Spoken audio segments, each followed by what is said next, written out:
Hey everyone, this is Ross. We just finished up at the coffee shop, and this is Monday morning for you, but this is Sunday night for me. I'm making this video and I'll post it for you, and of course you'll watch it tomorrow. So I'm speaking to the future. We looked at 1 Corinthians 13 this week, and we had some really good discussions about what this chapter means. Let me just give you some of the highlights real quick on 1 Corinthians 13. If you know anything about the Bible, this is called the love chapter of the Bible. Let me read the chapter to you, okay? Though I speak with the tongues of men and angels, but have not love, I become sounding brass or a clanging cymbal. And though I have the gift of prophecy and understand all the mysteries and all the knowledge, and though I have all faith so that I could remove mountains, but have not love, I am nothing. And though I bestow all my goods to feed the poor, and though I give my body to be burned, but have not love, it profits me nothing. So the emphasis in the first three verses here by the Apostle Paul is to have the love that God has for us in our own hearts, to be immersed in it so that we can love others and be the testimony and the witness and the person of God that God desires for us to be. And the tie-in is it has to be God's love in our heart for this world for us to be truly effective and to really reach people with the truth of the gospel. Now notice it says the word love. I'm reading out the New King James Version. It doesn't use the word charity, and I pointed this out. This is one of the highlights. In verse 2, he says, verse 3, and though I bestow all my goods to feed the poor, right? That is what it means to be charitable, to give what you have to help those that don't have. And so what's interesting about that is that's a charitable act. That's why I don't like using the word charity and replacing the word love with charity, because that's an act of charity. That's something you do for someone else, and it's a great thing to do. And Paul says, man, if I did that but I don't have love, if I had charity but I don't have love, I am not complete. There's no real profit in it. And he explains why there's no profit in it as we continue. So I just throw that out there because it's very interesting that some translations use the word charity. I would prefer and believe you should use the word love because it's the more appropriate word. And in a moment, we're going to talk about the different kinds of love that are found in the Greek language. So before we get there, let's continue on with verse number 4. Now he's talked about how important love is. Now he's going to define or describe what love does or doesn't do. And this is so key. Verse 4, 1 Corinthians 13. Love suffers long. Love is kind. Love doesn't envy. It doesn't parade itself. It's not puffed up. It doesn't behave rudely. It does not seek its own. It's not provoked. It doesn't think evil. It doesn't rejoice in iniquity, but it rejoices in the truth. And then there's three qualifiers at the end of these this tenfold description of what love is and what love does. It says love bears all things, believes all things, hopes all things, and endures all things. Now, one of the ladies in my Bible study tonight, her name was LaTanya. LaTanya was awesome. She talked about how important it was to have this kind of love in her home and in her heart to make that eternal difference in the life of other people. Then another lady in the group, Marina, said this. She said to three young teenage girls that were at the Bible study tonight, she looked at them and said, girls, when you're dating a man, you ought to be able to put their name in this verse, and if they truly love you, it will match up with the truth of what this verse is saying. She said, let's just use the name John to understand what I'm saying. She says, if John suffers long, if John is kind, if John is not envious, if John doesn't parade himself around or puffed up, and she began putting the name John in that verse to show these young ladies that if a man treats you and truly loves you and treats you this way, then he truly does love you, right? Because you can put his name in there and it makes a perfect substitution for love for the person's name that loves you. Here's another thought I didn't share with them tonight because it was really a matter of time. And I know I'm going through this quickly with you. But one of the things I've learned in marriage, that a good marriage will only last if it has true love. And the only true love we can find is the love described here in this chapter and in the Word of God. Because love is of God, because God literally is love. So when we're loving like God loves, that relationship will last. Okay? One of the things it says is that when I read between the lines in this verse in particular, verse 4, that gives us these 10 different qualifiers of what love is. One thing I've learned is love doesn't compare. And in a good marriage, if you're going to have a good loving relationship that's going to last, you're not comparing. Well, I did the dishes, they should do the lawn, or I cleaned the room, they should do the laundry. You shouldn't be comparing. Love doesn't throw in comparisons. Love does and doesn't expect back. That's true love. Another thing that I throw in when I talk, especially to married people and anybody in a relationship that either is leading towards marriage or within the bonds of marriage already, is this: love doesn't keep notes or keep tabs. You don't keep a record. Go, okay, I did this, and so he or she has to do this. Love doesn't keep records. It doesn't keep notes. It doesn't talk about how good it is and how wrong you are because you didn't live up to all I've been doing. That's part of that being puffed up and being rude. In the bigger picture, when love is expressing, when love expressed is the love that God has for us, it's very sacrificial and it's very faithful, and it doesn't ask for anything in return. But let's go on. So in the light of all this, we go to verse 8. Love never fails.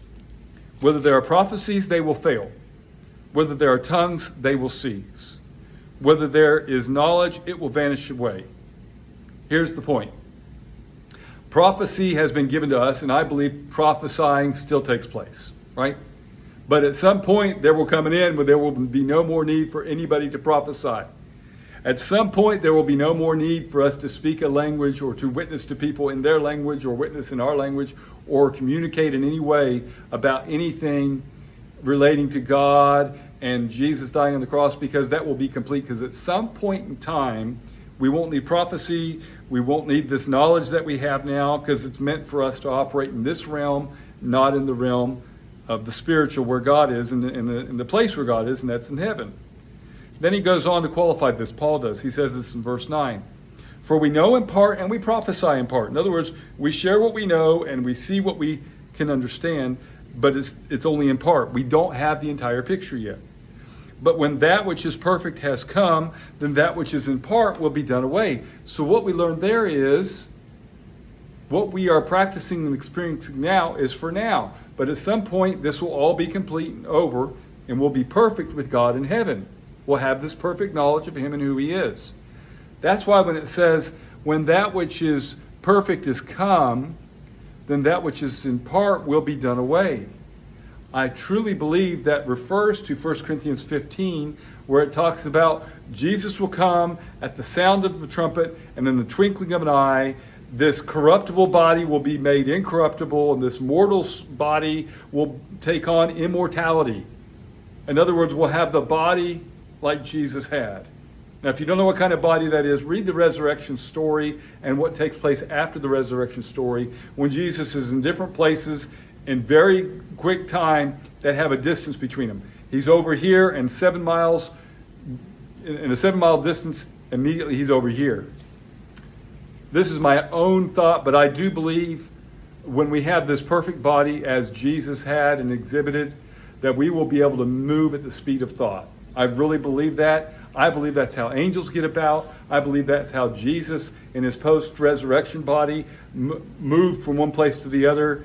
His body was physical, but it wasn't limited by the laws of nature. He could walk through walls and through doors and through closed places and be present and have food and eat and touch and feel, and then in an instant be gone. That's just what I believe, but I believe that's referred to here, that this which is perfect has come, this perfect body, this resurrected body that Jesus will give us, will be so different from this imperfect body we live in now that has weaknesses and faults and failures and struggles. So that's why I believe it's said there. Let's move to verse 11. When I was a child, I spoke as a child. I understood as a child. I thought as a child. But when I became a man, I put away childish things. That's talking about a maturity and a growth. And true love grows you and changes you and takes you from where you were to where you need to be to become what you want to be. And that's just like Jesus. And we grow in these things and we put away these other things. They're childish and and they're silly, but we didn't know that till we grew up. For now we see in a mirror dimly, but then face to face. Now I know in part, but then I shall know just as I also am known. Sometimes we'll see our reflection, but it's not a really good reflection, and we won't see ourselves for who we truly are. But one day we'll see ourselves for who we truly are, but we'll also see ourselves perfected and to truly what God wanted us to be this entire time. I believe in progressive sanctification. I believe that once we get saved, we're saved forever, but there is a saving grace that is taking place that is bringing us closer to be all that God saved us to be, to become the person that God wants us to be. At some point, we will be that. We will see ourselves as God truly saw us from the beginning. You see, God sees the finished product before the work has ever started. When He saw us as sinners, He saw us as being saved by grace and perfect and complete and holy, even though we weren't, because He sees the finished product before it ever begins. Michelangelo, before he carved the statue of David, he just had a block of marble, and some people said he sat for some time, for hours on end, staring at that marble, and then when he was done, it's this incredible, exquisite, defined, and truly a marvel of him creating out of a slab this incredible statue of David. Somebody asked him, what was the process that you went through? What did you think when you're sitting there just staring at the slab of marble, and now it's this beautiful statue of David? He said, I took the time to look at that statue, and in my mind, I conceived of what it would look like, and then I began to chip away everything that didn't represent the final product of what it would look like. In other words, he was chipping everything away that didn't look like David, the statue we enjoy and we can look upon now. I believe that's how God does with us. He doesn't see us as sinners. He sees us as what we are, saved and forgiven and holy and pure. And then through this progressive work of sanctification, He continues to chip away everything that doesn't resemble what He wants us to look like in the end. I hope that made sense. Finally, verse 13. And now abide faith, hope, and love, but the greatest of these is love. Why? Why is that the greatest? Because love lasts forever. Love is eternal. Now, in the Greek language, they have different names for different types of love. The very low base type of love in the Greek language is the word eros, which is where we get our word erotic. It's a sexual type of love. Now, sex is not impure, but sex outside of marriage is sinful and impure. So in other words, eros has its place, and its place is within the marriage relationship, not outside of marriage. If you're having sex outside of marriage and you're not married, that's called fornication. If you're having sex with someone who is not your marriage partner, that's called adultery. So those two types of sex are wrong. Sex is not wrong, but sex outside of marriage is wrong, and it's the eros, the erotic love, which has a place, but not outside of marriage. Second type of love in the Greek language is phileo. Now we find this word within the bigger word Philadelphia. Philadelphia. The brotherly love is what that's called. Then we have a third, so you have eros base, phileo, a love of friends, like my friend Jason Royalty. I texted him earlier today. Man, I love you, hope you're doing well. I texted my friend Doug. Hey, I hope you're doing well, love you, man. Think about this. Shared some notes with them. I phileo those men. I don't eros those men. That would be homosexual love, which is sinful. I phileo them, which is friendly love, loving them as a friend. And by the way, that's the kind of love that would lay down their life for that friend. I would die for Doug and his family. I would die for Jason and his family. That's the phileo love. Then we have familial love, which literally is the Greek word. And it's the type of love, the natural love that occurs between a parent and a child, or a child and a parent. You just love that person implicitly for who they are, not because they've done anything special, not because they're beautiful to look upon, or they're just an amazing person. You love them because they're part of your family. Then the fourth kind of love is the love found in here in 1 Corinthians 13. That's agape love. It's the supreme love. It's unconditional, faithful, sacrificial love. Giving up without ever expecting to be given back. Loving even when you're not lovable. That's the agape kind of love. That's the kind of love that will last forever. It's supreme love. It's God's love. By the way, in 1 John 4, it says God is love. He's agape. He literally embodies the idea of sacrifice, faithfulness, and unconditional love that we can then have that we can then share. And Paul is saying our faith will not always be needed. At some point, we won't have to live by faith because we'll live in the very presence of God. Our hope will not be needed. There will be no future expectations for God to do something because we're in His presence. He's doing it in the present time. There's no need. But love will last forever. And that is a quick recap on our Bible study tonight. I pray that's a blessing to you. If it is, share it, enjoy it, think about it. Share with me in the comments where you may agree or disagree, and we'll have fun with it. In the meantime, God bless. Have a great day.